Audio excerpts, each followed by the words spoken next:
자궁절제술 안내.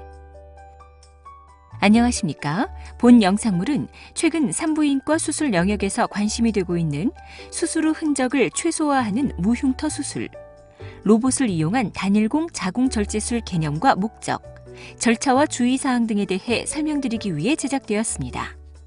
이어지는 내용을 참고하셔서 정확한 수술이 이루어질 수 있도록 협조해 주시기 바랍니다. 수술의 목적과 효과. 여성의 생식기관인 자궁은 방광과 직장 사이에 자리 잡고 있으며 아래로는 자궁 경부를 통해 질과 연결되고 좌우에는 나팔관과 난소가 위치하고 있습니다. 자궁절제술은 자궁근종이나 자궁선근증, 자궁내막 증식증, 자궁경부 상피내암, 자궁경부암, 자궁내막암 등 자궁에 발생한 다양한 질환들을 치료하기 위해 자궁을 절제하는 수술입니다. 로봇 수술은 이러한 수술 과정을 다빈치 로봇이라는 특수한 수술용 로봇을 이용하여 시행하는 방법입니다. 집도의는 수술대 옆에 설치된 콘솔에서 로봇을 원격으로 조정하여 수술을 진행하는데, 다빈치 로봇은 사람의 손과 같은 관절 움직임이 가능하고 3차원 입체 영상 및 10배 이상 확대된 시야를 제공하기 때문에 수술 중 출혈과 주위 조직 손상을 최소화하면서 매우 정밀한 수술을 시행할 수 있습니다. 배를 여는 개복 수술이나 여러 곳의 피부 절개를 필요로 하던 기존의 복강경 수술과 달리 로봇 단일공 자궁절제술은 배꼽을 통한 하나의 절개공을 통해 수술을 하기 때문에 수술 후 흔적을 최소화하는 무흉터 수술로 불리기도 합니다. 로봇 단일공 자궁절제술은 기존의 수술 방식에 비해 상처를 적게 남기므로 미용적으로 우수할 뿐 아니라 수술 중 출혈이 적고 수술 후 통증이 적어 환자의 회복과 일상생활 복귀가 빠르다는 장점이 있습니다. 수술 전 주의사항.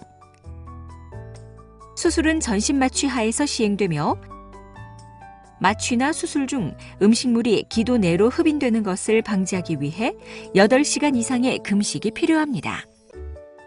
수술 과정과 방법. 마취가 유도되고 소독과 수술 준비가 끝나면 의료진은 복부에 작은 피부 절개를 통해 여러 개의 수술기구가 삽입 가능한 단일공 포트를 삽입하고 복강 내부에 이산화탄소 가스를 주입하여 기복 상태를 만듭니다. 다음으로 로봇팔에 장착된 카메라와 수술기구를 삽입합니다. 집도의는 3D 카메라를 통해 수술 부위를 입체 영상으로 관찰하면서 복강 내부와 자궁, 나팔관, 난소 등의 다른 이상이 없는지를 살펴본 다음 자궁 주변의 혈관과 인대를 묶고 절개하여 자궁을 절제하는데, 환자가 폐경을 하지 않은 경우에는 난소와 나팔관을 보존하지만 이미 폐경을 하였거나 난소 또는 나팔관에 이상이 의심되는 경우에는 난소와 나팔관을 함께 절제합니다.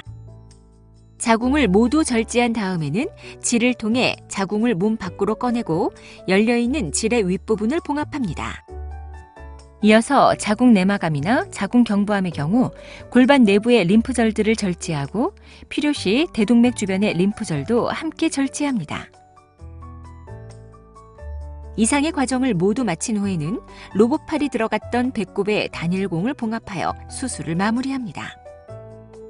한편 절제된 자궁은 병리과로 의뢰되어 현미경으로 관찰하며 검사 결과는 1주 정도 후에 외래 방문 시 확인하실 수 있습니다.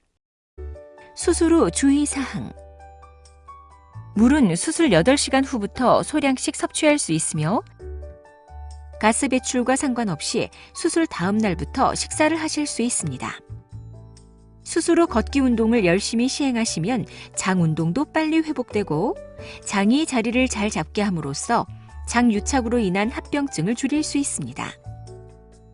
소변줄은 수술 다음 날 아침에 제거합니다. 수술 부위는 상처에 따라서 녹는 실을 사용하여 봉합하며 적삽제를 이용하기에 실밥 제거는 필요치 않습니다. 샤워는 실밥을 제거한 다음 날부터 가능하지만 통목욕은 6주 후부터 하는 것이 좋습니다.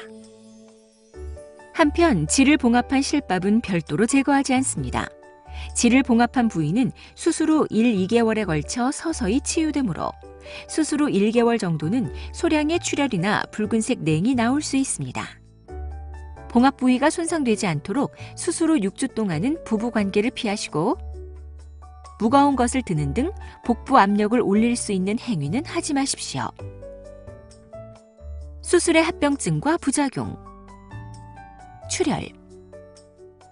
수술 과정이나 수술 후 발생한 출혈에 의해 수혈을 시행할 수 있으며 수술 부위에서 다량의 출혈이 발생할 경우 지혈을 위한 시술이나 재수술 등이 필요할 수 있습니다.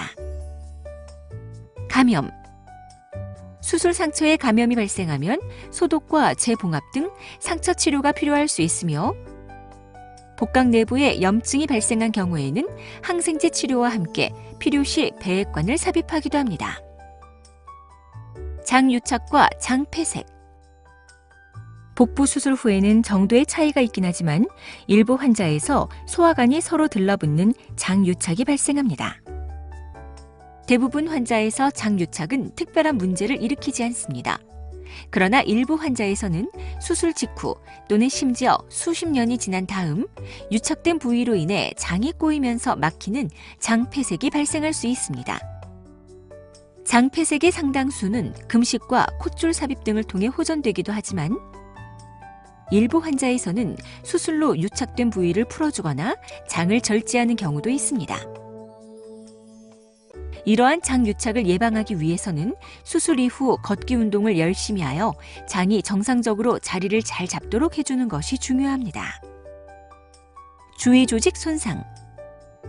자궁의 앞쪽으로는 방광이, 자궁의 뒤쪽으로는 직장이 위치하고 있으며 자궁의 양쪽 옆으로는 요관이 지나가고 있습니다.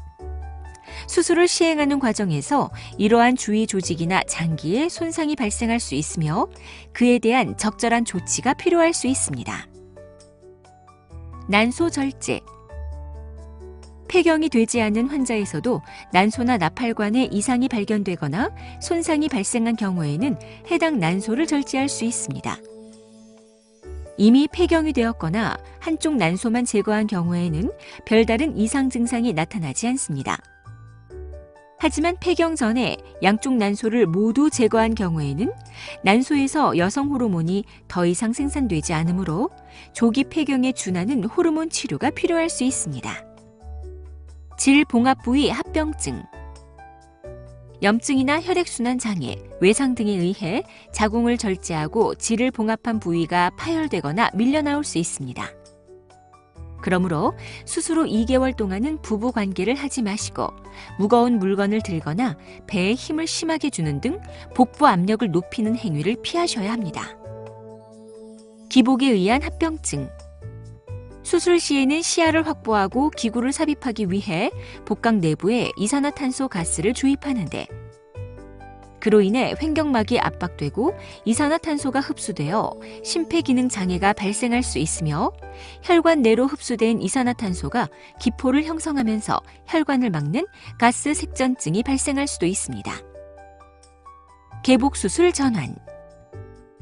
유착이나 출혈 등으로 인해 로봇을 이용한 수술이 용이하지 않거나 위험하다고 판단될 경우에는 추가적인 포트 삽입이나 개복 수술로 전환하여 수술을 진행할 수 있습니다. 지금까지 단일공 복강경화 로봇 단일공 자궁 절제술의 절차와 주의사항에 대해 말씀드렸습니다. 감사합니다.